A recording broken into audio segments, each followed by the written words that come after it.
শুরু করছি পরম করুণাময় আল্লাহর নামে। হে বিশ্ব দরদি, আমি কে? আমিকে তো খুঁজে পাচ্ছি না। সবই তো আমার জ্ঞান, আমার চেতনা, আমার মাথা, আমার দেহ, আমার মন, আমার বুদ্ধি, সবই তো আমার। আমি কই?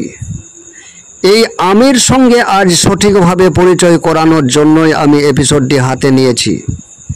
আজ প্রকৃতপক্ষে জানিয়ে দেব এই আমি কে। কারণ আমিকে যদি না জানতে পারি তাহলে রবকে জানা যাবে না। যে কারণেই হাদিসে বলল, মান আরাফা নাফসাহু ফাকাদ আরাফা রব্বাহু। যে তার নিজেকে জানলো, যে তার নফসকে জানলো, সে তার রবকে জানলো। তাহলে নিজেকে না জানলে রবকে জানা যাবে না।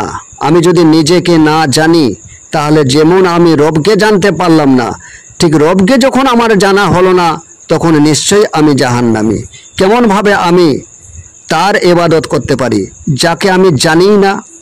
তাকে কেমনভাবে তার শ্রদ্ধা, তার পূজা, তার ইবাদত কেমনভাবে আমি করতে পারি? চলুন দরদি, আমি কে এটাকে স্পষ্টভাবে দেখার চেষ্টা করি। আজ অবশ্যই এই আমির সঙ্গে পরিচয় ঘটবেই ঘটবে। যখন আপনার হাতে কোনো একটা মোবাইল আছে, আপনাকে যখন আমি জিজ্ঞেস করছি এই মোবাইলটা কার, আপনি বলছেন এই মোবাইলটি আমার।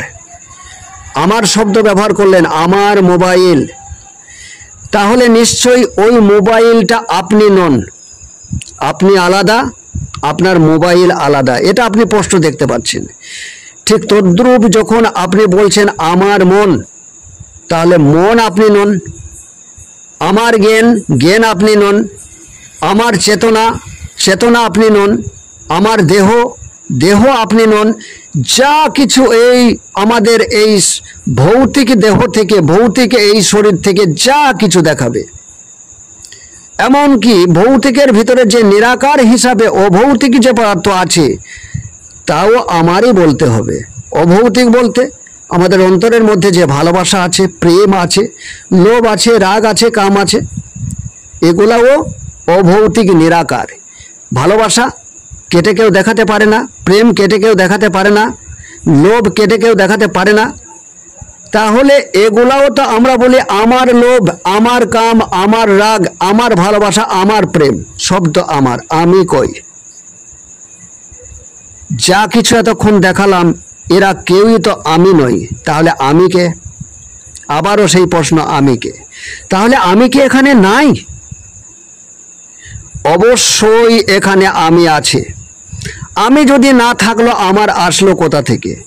এই আমি হচ্ছে এক নিরাকার সত্তা, এক নৈব্যক্তিক সত্তা। কোনো ব্যক্তি এখানে দাঁড়িয়ে নাই, তবু সে আছে।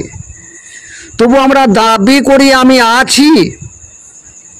এ দাবি আমার যখন 1 বছর বয়স তখনও আমি ছিলাম, 4 বছর বয়স তখনও আমি ছিলাম, আমি কৈশোরে ছিলাম, আমি কিশোরে ছিলাম, আমি যৌবনে ছিলাম, আমি মধ্যবয়স্কে আছি, আমি বার্ধক্যে থাকব যদি হায়াতে থাকি। আমি দাবি করব আমি আছি। এ দাবি সর্বত্রই আমার সর্ব বয়সের মধ্যে ছিল।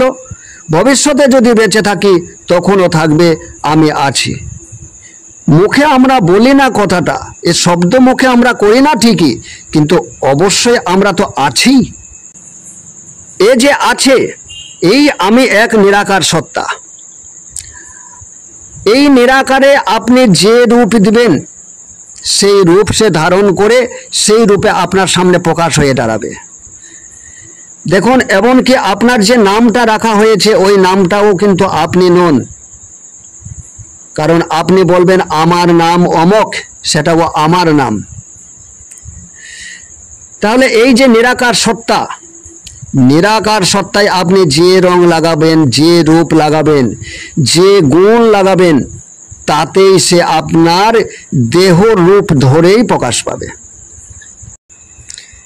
পানি নিরাকার, আপনি কাচের গ্লাসে রেখেছেন, এই নিরাকার পানিতে আপনি যে রং ঢালবেন সেই নিরাকার পানি সেই কালারে প্রকাশ পাবে আপনার সামনে। আপনি যদি 7টা গ্লাসে পানি রাখেন এবং 7টা গ্লাসে 7 রকম রং দেন, আপনি গ্লাসের দিকে ফলো করবেন না, কাঁচ আপনি দেখতে পাবেন না, আপনি রঙে দেখবেন। আপনাকে যদি জিজ্ঞেস করা হয় এটা কোন রং, আপনি বলে দেবেন এটা কোন রং, আপনি বলে দেবেন এটা এই রং, এটা এই রং, এটা লাল, এটা হলুদ, এটা সবুজ, এভাবে আপনি বলে দেবেন। নিরাকার জল যে কালার ছিল সেই কালারের সঙ্গে মিশে তারই রূপ ধারণ করেছে। তা আপনি নিরাকার এক সত্তা, এই নিরাকার সত্তা আমাদের আছে, শয়তানও নিরাকার সত্তা, না হলে সে আবার আদমের রক্তের সঙ্গে মিশে তার কলিজা পর্যন্ত পৌঁছাতে পারে।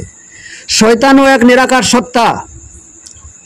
শয়তানের যে গুণগুলি আছে, লোভ, ক্রোধ, কাম, রাগ, মোহ, মৎসর্য, মায়া, হিংসা, এই যে গুণগুলি শয়তানের আছে, এই গুণগুলি যখন আপনার বডির মধ্যে প্রকাশ পাচ্ছে, আপনি যখন রেগেছেন, রাগান্বিত হয়েছেন, দেখুন আপনি এখন রাগী হয়েছেন। আপনার যে আমি নিরাকার হয়েছিল, এই নিরাকার এখন রাগের রূপ ধারণ করেছে। তাহলে আপনার মধ্যে যে নিরাকার সত্তা আছে, এই নিরাকার সত্তা শয়তানের গুণগুলো ধারণ করতে পারে। সে রাগান্বিত হতে পারে, কামুক হতে পারে, লোভী হতে পারে, সে মিথ্যাবাদী হতে পারে, সে জালিম হতে পারে। যে কোনো রূপ ওই নিরাকার আমি ধারণ করে সে জালিম হয়ে যায়, সে লোভী হয়ে যায়, সে রাগী হয়ে যায়। আবার আল্লাহর বহু গুণ আছে, আল্লাহও নিরাকার। আল্লাহর গুণে গুণান্বিত বলা হয়েছে, আল্লাহর গুণে গুণান্বিত হও, এ কথা বলা হয়েছে। আল্লাহর কি গুণ? আল্লাহ প্রেমিক, তিনি প্রেম দিয়ে সমস্ত কিছু সৃষ্টি করেছেন। তিনি ন্যায় বিচারক, তিনি দয়াল, তিনি দয়াময়, তিনি রহমানের রাহিম, তিনি করুণা সিন্ধু। এই রূপগুলি আমার মহান রব্বুল আলামিনের। এই নিরাকার সত্তা যখন ইবলিস রূপ ধারণ করে তখন তার মধ্যে অহংকার প্রকাশ পায়। অর্থাৎ আমরা দেখেই বলে দিতে পারি এ ব্যক্তি অহংকারী ব্যক্তি। ঠিক তদ্রূপ আল্লাহর যে গুণ আছে তার মধ্যে, সেই গুণের মধ্যে যে আমরা সহজ, সরল, বিনয়ী, প্রেমী, এই যে গুণগুলো আমরা পাই, আপনি যদি সহজ, সরল, বিনয়ী, কোমলী এবং প্রেমময় হয়ে ওঠেন, তাও আপনার বডির মধ্যে দিয়েই তা প্রকাশ পাবে।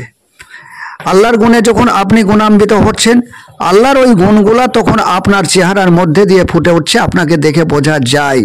কারণ রাগী মানুষকে দেখলে যেমন বোঝা যায়, একজন প্রেমময়ী মানুষকে দেখলেও বোঝা যায়। এই নিরাকার সত্তা যে রূপ ধারণ করবে সেই রূপেই প্রকাশ পাবে।